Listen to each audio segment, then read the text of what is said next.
Mais que fait l'OMC avec tous ses droits de douane? Car Donald Trump a fortement affaibli l'Organisation mondiale du commerce avec ses droits de douane massifs imposés, souvent en dehors des règles internationales, et on a fini par se demander que faisait l'Organisation internationale de tout ça.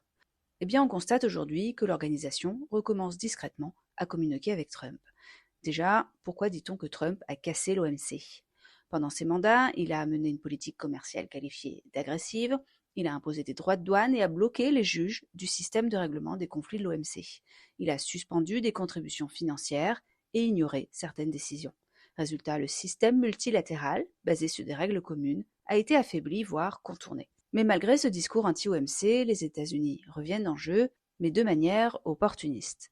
Concrètement, qu'est-ce qui se passe? Trump utilise certaines règles de l'OMC quand ça l'arrange. Il appuie sur ses principes pour attaquer d'autres pays, comme l'UE, mais sans vouloir restaurer complètement le système. C'est une stratégie à la carte. Rejeter les contraintes et garder les avantages.